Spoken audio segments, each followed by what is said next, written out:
শোনো, আমার নাম অর্ণা। আজ তোমাদের আমি আমার জীবনের একটা খুব ব্যক্তিগত আর গোপন গল্প বলবো।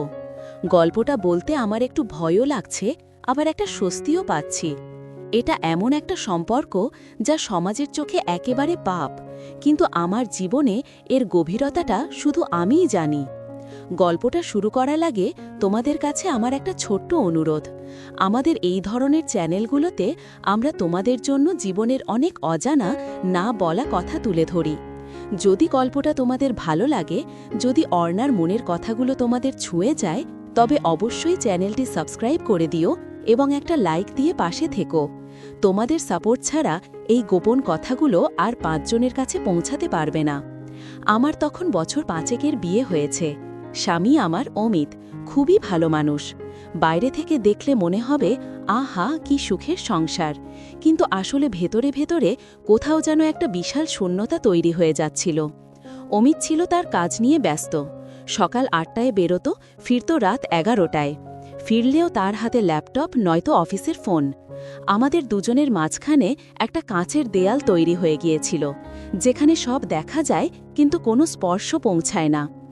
আমাদের বাড়িতে আমি, অমিত আর অমিতের ছোট ভাই সায়ন থাকত। সায়ন তখন সবে কলেজে ফার্স্ট ইয়ারে। অমিত আর সায়নের মধ্যে বয়সের তফাৎ প্রায় 8 বছরের। সায়নকে আমি প্রথম থেকেই নিজের ছোট ভাইয়ের মতোই দেখেছি। আমার ভাইয়ের অভাবটা ও যেন পূরণ করে দিত। সায়ন ছেলেটা একটু দুষ্টু প্রকৃতির, সব সময় হাসি খুশি আর কথায় কথায় ঠাট্টা তামাশা করত। আমি রান্নাঘরে কাজ করছি, হঠাৎ পিছন থেকে এসে ভয় পাইয়ে দেওয়া, কিংবা আমার পছন্দের জিনিসটা লুকিয়ে রেখে ভাবি খুঁজে নাও বলে হাসতে হাসতে পালিয়ে যাওয়া, এসব ছিল ওর নিত্যদিনের কাজ। এই হাসি ঠাট্টার জন্যই হয়তো আমার জীবনে একঘেয়েমিটা একটু কম ছিল। একদিন দুপুরে রান্নাঘরে আমি ইলিশ মাছ ভাজছি। সেদিন অমিতের ফিরতে একটু দেরি হবে, তাই দুজনের জন্যই রান্না। সায়ন বই হাতে রান্নাঘরের দরজায় এসে দাঁড়ালো। কি ভাবি, আজ শুধু ইলিশ, আমার জন্য আর কিছু নেই? সায়ন দুষ্টু হাসি হেসে জিজ্ঞেস করল। আমি হাসলাম। তোর জন্য তো সবসময় স্পেশাল থাকে, কি লাগবে বল? আমার কিছু লাগবে না, তুমি যে ইলিশটা ভাজছ ওটাই যথেষ্ট। কিন্তু তোমাকে না আজ অন্যরকম লাগছে। সায়নের এই কথাটা শুনে আমার বুকের ভেতরটা হঠাৎ একটু কেঁপে উঠল। ছেলেটা হঠাৎ এমন গভীর কথা বলছে কেন? অন্যরকম মানে? আমি তেল ছিটানো কড়াই থেকে মুখ না সরিয়েই জিজ্ঞেস করলাম। মানে এই যে দুপুরে এমন নরম একটা শাড়ি পরেছ, আঁচলটা এলোমেলো, চুলগুলো তো খোলা, তাই না? দেখতে একটা স্নিগ্ধতা লাগছে। আমি কড়াই থেকে চোখ তুলে সায়নের দিকে তাকালাম। আমার পরনে ছিল একটা হালকা নীল রঙের সুতির শাড়ি। কোনো দিন সায়ন আমার পোশাক নিয়ে এভাবে মন্তব্য করেনি। ওর চোখ দুটো কি যেন এক অদ্ভুত দৃষ্টিতে আমার দিকে স্থির হয়ে আছে। সেই দৃষ্টিতে হাসি ঠাট্টা ছিল না, ছিল অন্য কিছু, যা আমার কাছে একেবারেই নতুন। আমার হাতটা কেমন যেন কাঁপতে শুরু করল। আমি যেন একটা ভুল সংকেত পাচ্ছিলাম। আমি দ্রুত নিজেকে সামলে নিলাম। খুব হয়েছে তোর প্রশংসা, যা তো, ভাত বেড়ে দিয়েছি, খেতে বস, আর শাড়ি নিয়ে এসব কথা বলতে নেই, আমি একটু কঠোরভাবে বললাম। কিন্তু আমার গলার স্বরটা নিজের কাছেই কেমন যেন দুর্বল মনে হলো। সায়ন এক মুহূর্ত আমার দিকে তাকিয়ে রইল, তারপর ওর চোখে আবার সেই দুষ্টু হাসিটা ফিরে এলো। আহা, ভাবি তো দেখি লজ্জা পাচ্ছেন। ঠিক আছে ঠিক আছে, আমি যাচ্ছি, কিন্তু এই স্নিগ্ধতাটা ধরে লেখো কেমন? ও চলে গেল, কিন্তু ওর বলা স্নিগ্ধতা শব্দটা আমার কানে বারবার বাজতে লাগল। সেদিন রাতে আমার আর অমিতের কোনো কথা হলো না। পাশেই শুয়েছিলাম ঠিকই, কিন্তু আমাদের মাঝে সেই কাঁচের দেয়ালটা আরও শক্ত হয়ে উঠল। আমি শুধু পাশ ফিরে শুয়ে সায়নের সেই অপলক দৃষ্টির কথা ভাবছিলাম। পরবর্তী কয়েকটা দিন যেন খুব সাবধানে কাটতে লাগল। সায়ন আমার সাথে আগের মতোই হাসি মুখে কথা বলতো, কিন্তু মাঝে মাঝে এমন কিছু মুহূর্ত আসত যখন মনে হতো আমাদের হাসি ঠাট্টার বাঁধনটা আলগা হয়ে গেছে।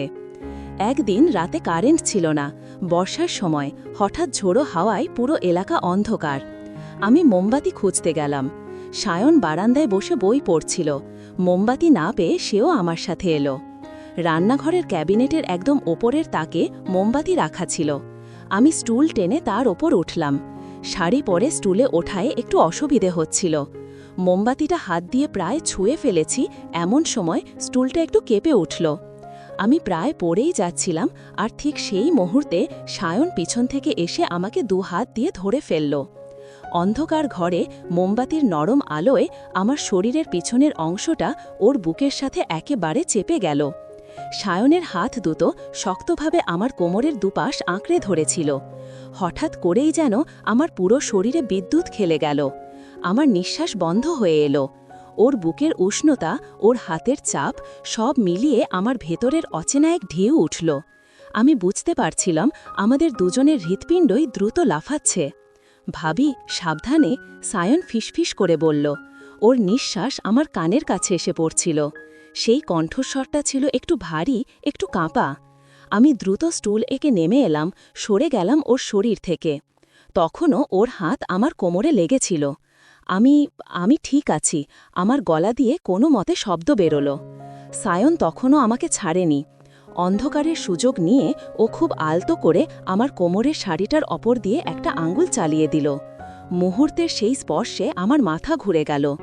আমি জানি এই স্পর্শটা শুধুই দেবর ভাবির উদ্বেগ থেকে আসেনি, এই ইশারাটা স্পষ্ট ছিল। সায়ন ধীরে ধীরে তার হাত সরিয়ে নিল। সরি ভাবি, তুমি পড়ে যেতে পারতে, তাই।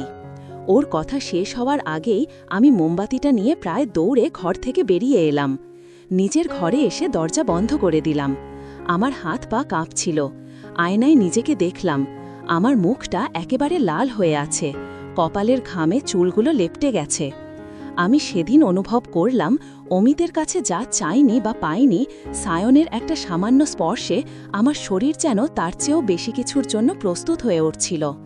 এটাই কি তাহলে সেই ভুল ইশারা, যার জন্য আমি অজান্তে এতদিন অপেক্ষা করছিলাম? এই অনৈতিক সম্পর্কের বীজ সেদিনই বোনা হয়ে গেল, আমাদের অজান্তেই। সেই রাতের পর থেকে সায়ন আর আমার মধ্যে একটা গোপন নীরবতা কাজ করতে শুরু করল।